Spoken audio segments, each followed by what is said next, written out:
വിരലിൻ്റെ കാര്യത്തിലാണേലും യാത്രയുടെ കാര്യത്തിലാണേലും രണ്ടും മുറിഞ്ഞു പോകാതെ തുന്നിച്ചേർത്തത് കിംസ് അൽ ഷിഫയിലെ ഹാൻഡ് ആൻഡ് റിസ്റ്റ് സെൻ്ററാണ്. Hand and wrist centre, KIMS Al Shifa hospital, Perinthalmanna. Vilayur ഗ്രാമപഞ്ചായത്ത് വാർഷിക പദ്ധതി രൂപീകരണവുമായി ബന്ധപ്പെട്ട് വർക്കിംഗ് ഗ്രൂപ്പ് യോഗം നടന്നു. Pattambi block panchayat president Ramdas master ഉദ്ഘാടനം ചെയ്തു. കൊപ്പം ഹെൽത്ത് ബ്ലോക്കിന് കീഴിലെ ആശാ വർക്കർമാർക്കുള്ള 10ാം മൊഡ്യൂൾ പരിശീലനം കൊപ്പം വാസ് ഓഡിറ്റോറിയത്തിൽ വെച്ച് നടന്നു. Pattambi block panchayat president Ramdas master ഉദ്ഘാടനം നിർവഹിച്ചു. എല്ലാ ആശാ വർക്കർമാർക്കും അഭിവാദ്യങ്ങൾ നടത്തി പറയുക.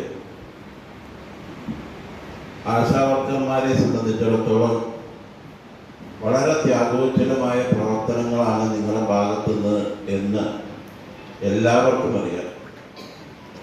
കോവിഡ് എന്നുള്ള മഹാമാരി ബാധിച്ചൊരു കാലഘട്ടത്തിൽ പുറത്തിറങ്ങാൻ പോലും ഒരാൾക്കും ധൈര്യമുണ്ടായിരുന്നില്ല എന്നുള്ളത് നമുക്കറിയാം.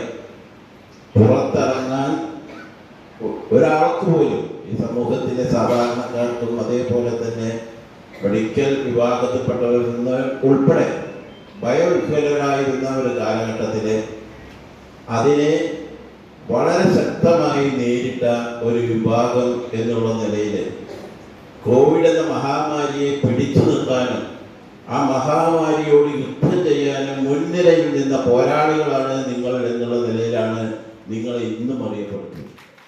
ഹെൽത്ത് സൂപ്പർവൈസർ അബ്ദുൽ മജീദ് അധ്യക്ഷത വഹിച്ചു. PRO Sabir, public health nursing supervisor VP Pushpa എന്നിവർ പങ്കെടുത്ത് സംസാരിച്ചു. കൊപ്പം, ഓങ്ങല്ലൂർ, മുതുതല, പള്ളിപ്പുറം, വിളയൂർ, കുലിക്കല്ലൂർ എന്നീ PHCകളിലെ 200ഓളം വരുന്ന ആശാ വർക്കർമാരാണ് 3 ദിവസത്തെ ട്രെയിനിങ്ങിൽ പങ്കെടുക്കുന്നത്.